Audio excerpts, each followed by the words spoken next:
Fíjate que, o sea, si lo piensas un segundo, las matemáticas son insostenibles para el planeta. Por cada tonelada de acero tradicional que se fabrica hoy, se liberan como 2,5 toneladas de contaminación invisible a la atmósfera. Es un montón. Y es una realidad de la que casi no se habla. Totalmente. Porque, a ver, el acero es la columna vertebral de la civilización moderna, lo usamos para todo, pero fabricarlo genera un impacto ambiental masivo.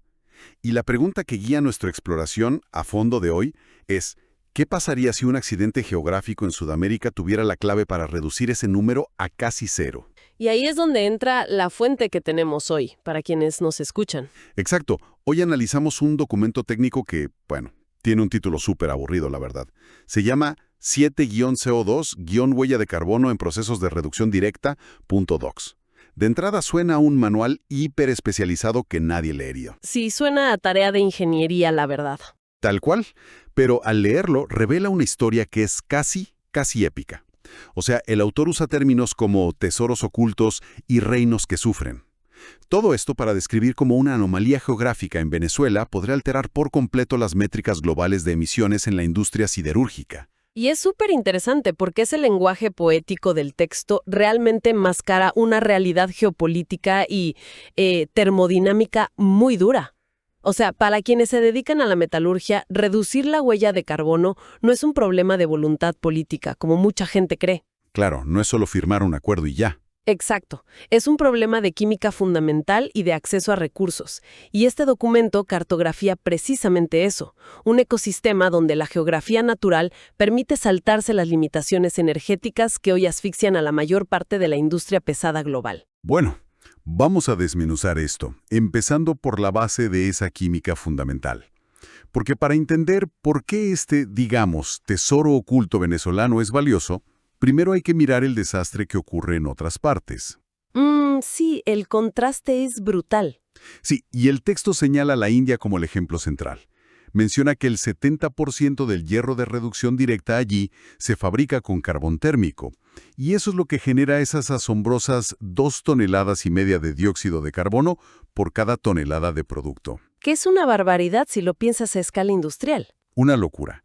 Pero antes de juzgar esa cifra, creo que para la audiencia hay que entender qué es exactamente la reducción directa.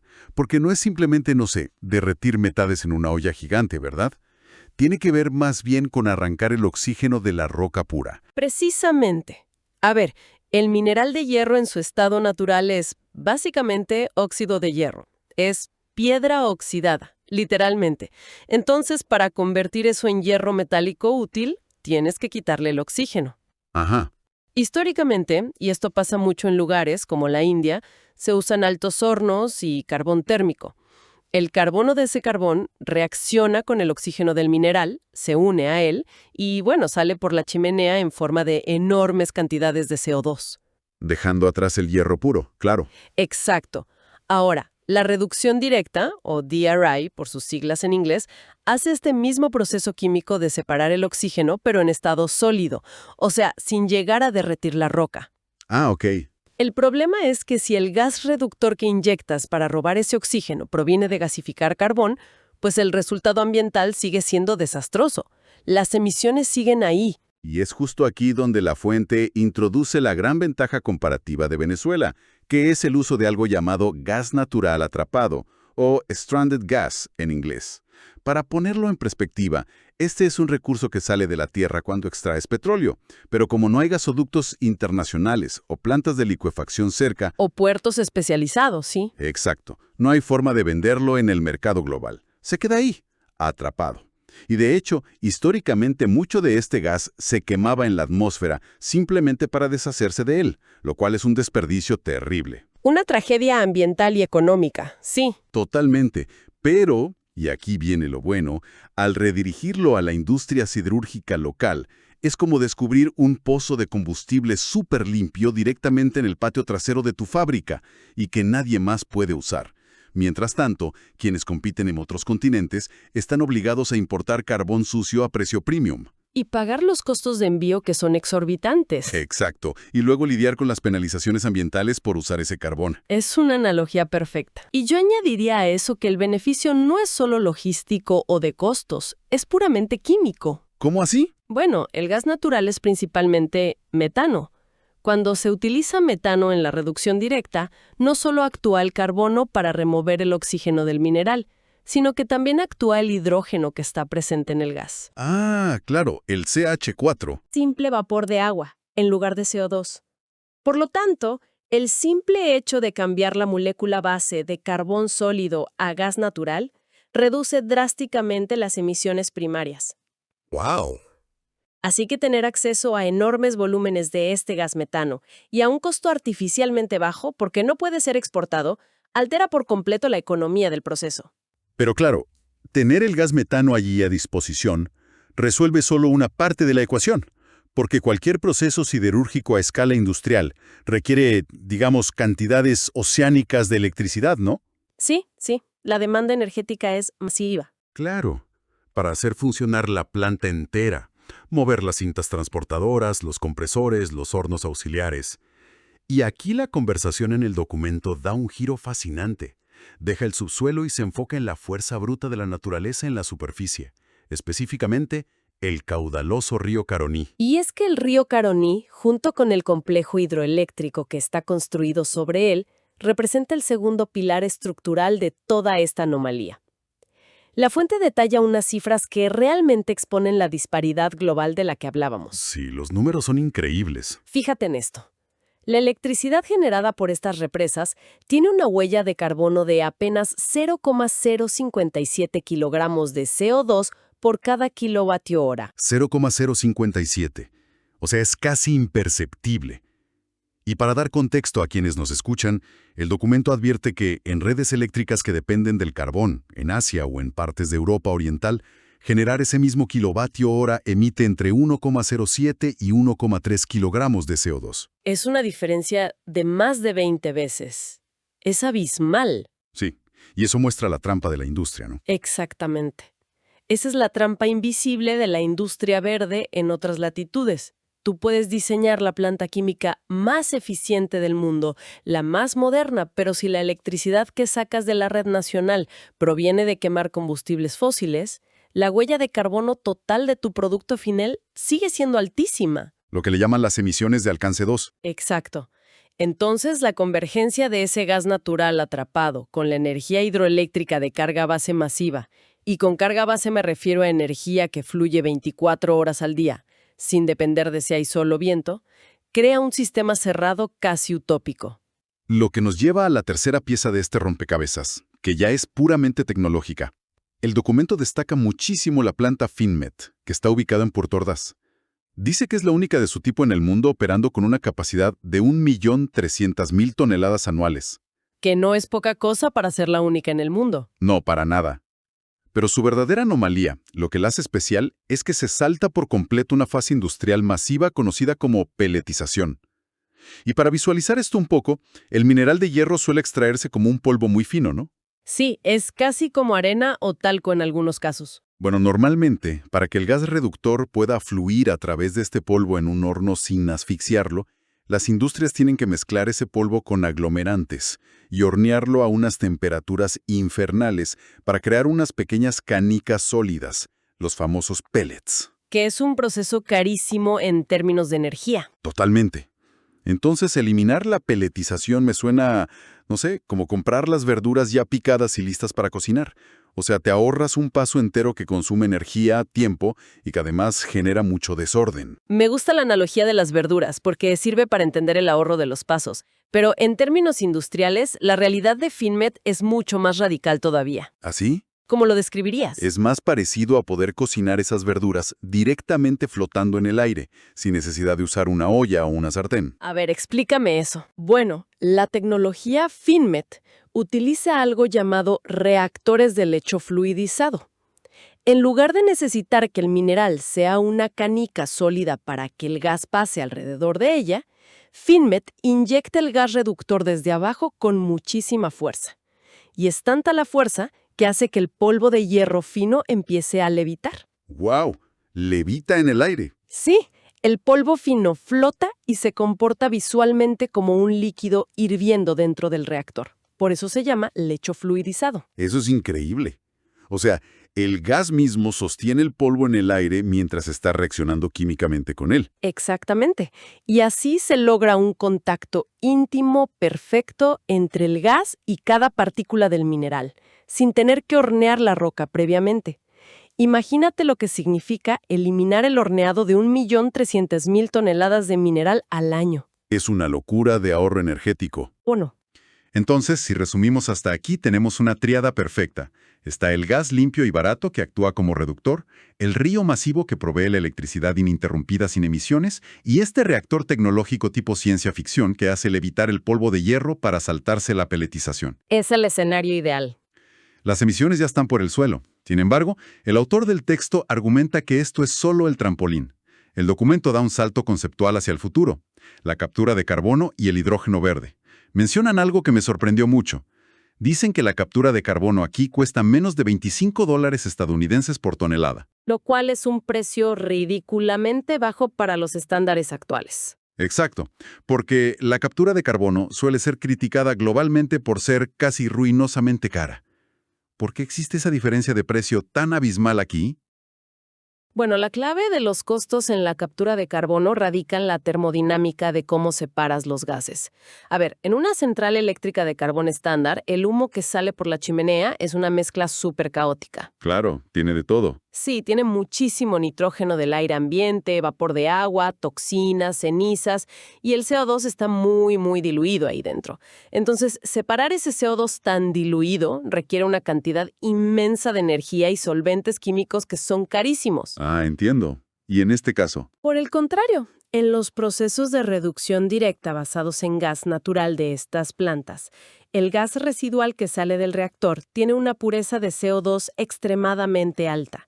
Al estar tan concentrado de entrada, el trabajo termodinámico que necesitas para aislarlo y comprimirlo es mínimo. O sea, ya está casi limpio el gas. Exacto.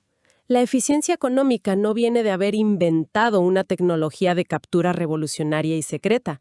Viene de que el gas de escape ya está prácticamente listo para ser secuestrado. ¡Qué interesante! Y luego de eso, el texto nos presenta la visión final, que es como el santo grial de la industria pesada, el hidrógeno verde. El documento indica que estas plantas con tecnología Midrex, Tree o la misma Finmet pueden adaptarse de forma progresiva. Sí, para hacer la transición. Exacto, para dejar de usar el gas natural y empezar a operar con un 100% de hidrógeno verde. Este hidrógeno se generaría utilizando esa electricidad superabundante del río Caroní para aplicar electrólisis, o sea, romper las moléculas de agua para extraer el hidrógeno. Así es. Si esto se logra, el documento dice que las emisiones caerían en más del 95%, logrando, y cito textualmente, el sueño del acero que solo exhala vapor de agua. Es una descripción visualmente muy poderosa, ¿verdad? Bastante poética, sí. Pero es que es real. Si el hidrógeno puro es el único agente que reacciona con el mineral de hierro para quitarle el oxígeno, la fórmula química no miente. H2 más O produce H2O. Así que el subproducto de la acería, en lugar de ser gases de efecto invernadero, sería literalmente agua. Ok, esta visión es fascinante. Pero fíjate que a mí me genera una duda monumental. Un cuestionamiento directo, digamos. A ver. Si la tecnología Finmet y Midrex ya existe, y la electrólisis para crear hidrógeno verde es química básica, que se conoce desde hace más de un siglo, ¿por qué esto sigue siendo catalogado como un sueño para el resto del planeta? Es una excelente pregunta. O sea, ¿es pura falta de voluntad de las corporaciones siderúrgicas globales o hay una barrera insuperable? ¿Es un tema de costos, de ubicación? Es una barrera matemática insuperable para la mayoría. Y volvemos al tema de la geografía. La electrólisis del agua consume una cantidad colosal de electricidad. Es muchísima energía. Claro, separar el agua no es fácil. Para nada. Si una planta en Alemania o en Japón, por ejemplo, quisiera hacer hidrógeno verde para toda su producción de acero, tendría que construir parques eólicos o solares del tamaño de ciudades enteras, solo para alimentar la planta. Del tamaño de ciudades. ¡Wow! Sí, las escalas son monstruosas. Y además enfrentarían el problema de la intermitencia. ¿Qué pasa cuando no hay viento o cuando está nublado? La viabilidad técnica real depende de una geografía que te ofrezca gigavatios de energía limpia constante las 24 horas del día. Y ahí es donde entra el Caroní otra vez. Exactamente. En el caso de esta región en Venezuela, la presa de Guri y todo el sistema del Caroní ya están construidos y fluyendo incesantemente. Esta convergencia de agua, mineral y tecnología en un solo código postal es irrepetible. Como dice el dicho, no se puede exportar el río. Ese detalle es fundamental. No se puede exportar el río ni se puede exportar la geografía. Lo único que se puede exportar es el resultado físico de esta convergencia. Y eso nos lleva al punto donde toda esta termodinámica choca de frente con la economía global en la vida real. El mercado internacional. Exacto. El documento menciona que el producto final exportable, el hierro briqueteado en caliente, o HBI por sus siglas, es catalogado por los expertos del mercado como el vibranium del acero. Es un apodo bastante llamativo. Sí, honestamente, llamar vibranium a un trozo de hierro procesado me suena a una táctica de marketing corporativo bastante agresiva. Digo, realmente las propiedades físicas y ambientales de este material justifican un apodo sacado directamente de los cómics de Marvel. Aunque suena súper hiperbólico, en el contexto del mercado siderúrgico actual, la comparación tiene mucho mérito técnico y comercial. Pero para entenderlo bien, primero hay que analizar qué es el HBI exactamente. A ver. Cuando se realiza la reducción directa, el hierro que sale del reactor parece una esponja. Literalmente, está lleno de poros microscópicos donde antes estaba el oxígeno.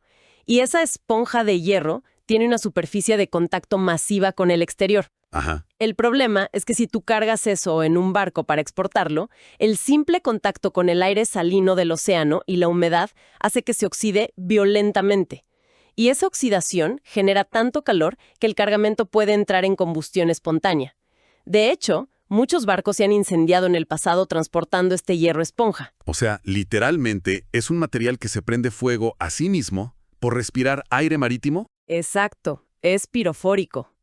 Entonces, para solucionar este peligro, el hierro caliente que sale del reactor se pasa por unas prensas gigantescas que lo aplastan con una fuerza extrema.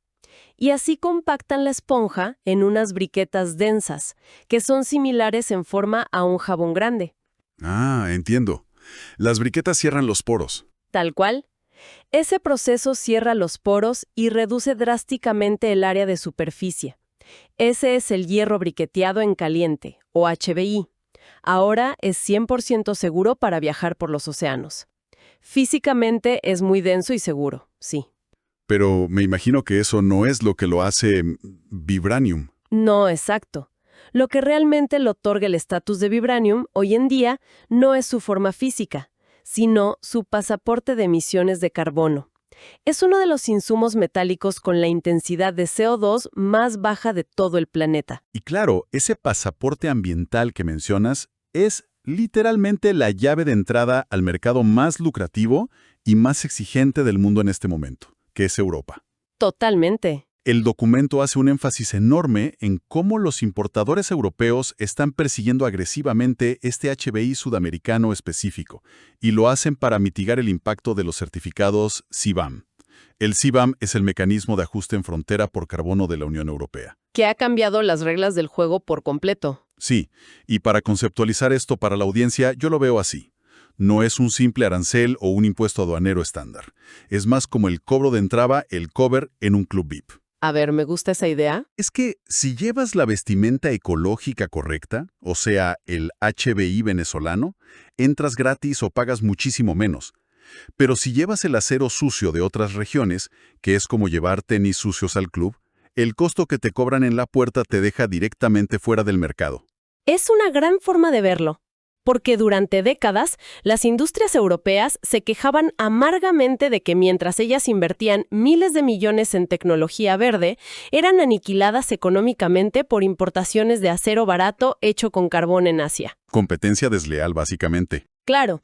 Entonces el CBAM escanea, por así decirlo, la huella de carbono exacta de una tonelada de acero que llega al puerto europeo y calcula cuánta contaminación se emitió en su país de origen. Y luego te aplica un costo financiero para igualar el precio del carbono al nivel europeo. Si importas hierro altamente contaminante, la penalización es tan brutal que tu producto deja de ser competitivo al instante. Te sacan del juego. Así es. El diseño del CBAM es uno de los experimentos económicos más agresivos de la historia reciente. Busca crear un campo de juego nivelado o, visto desde afuera, actúa como una gravedad regulatoria que atrae materiales limpios y repele los sucios. Entonces, si una siderúrgica en Italia o en Alemania necesita fabricar acero verde, O el HBI venezolano. El valor de este material ya no se mide solo por la pureza del hierro metálico que contiene, sino por el valor de las emisiones que no se produjeron al fabricarlo. ¡wow! Ese vacío, esa ausencia de carbono en el historial de la briqueta, se convierte mágicamente en un activo financiero tangible al cruzar la frontera europea. Es una revalorización completa de la materia prima. Entonces, bueno, al conectar todas las piezas de este profundo análisis, la perspectiva cambia por completo. O sea, recapitulando, todo comienza con un gas metano, que estaba atrapado y sin valor comercial internacional. Sí, Ese gas se inyecta en una planta única, la Filmet, que usa la fuerza de los fluidos para hacer levitar el mineral, y así se salta el altísimo gasto energético de hornear los pellets. Y todo este sistema está respaldado por el poder constante y masivo de un río. el río Caroni. Exacto. Y finalmente, ese proceso físico se comprime en una briqueta densa que cruza el océano simplemente para desactivar un cortafuegos regulatorio burocrático en Bruselas. Es alucinante cuando lo ves así, como la cadena causal completa. Nos demuestra cómo la regulación ambiental internacional transforma la geografía local, más profunda, en un recurso estratégico de primer nivel. Literalmente, un burócrata europeo redactando una ley de emisiones en una oficina termina dándole un valor incalculable a la corriente de un río sudamericano y a las propiedades del gas estancado en su subsuelo. Es un nivel de interconexión global que rara vez se aprecia en un documento técnico. Nos aleja por completo de la idea simplista de que la tecnología verde es solamente poner paneles solares sobre el techo de una fábrica existente, y nos muestra que el futuro industrial requiere ecosistemas naturales que estén integrados de manera súper compleja. Y fíjate que esto deja sobre la mesa una reflexión que, para mí, altera muchos paradigmas geopolíticos hacia el futuro. A ver, Si la geografía natural, como tener un río caudaloso justo al lado de gas atrapado, se convierte en el factor determinante para la industria verde, estamos a punto de ver una reconfiguración total del poder global. es una gran pregunta. Porque quizás en el futuro, las superpotencias industriales no serán las que tengan más fábricas, más capital de riesgo o la tecnología robótica más avanzada, sino aquellas que simplemente ganaron la lotería geológica y climática de la naturaleza hace millones de años. Porque como dijimos, las ventajas artificiales pueden copiarse, pero la geografía es el recurso definitivo. Un recurso inexportable que redefine todo el mapa de la competitividad mundial. De verdad, nos da una visión completamente diferente sobre el valor oculto en los accidentes geográficos. Bueno, a quienes nos acompañaron en esta exploración a fondo, muchísimas gracias por su tiempo y por su curiosidad. Ojalá este análisis les despierte nuevas perspectivas sobre cómo las fuerzas de la naturaleza y las políticas globales están reescribiendo la economía industrial de nuestros días. Sigan cuestionando el origen de las cosas que nos rodean y nos encontramos en la próxima inversión.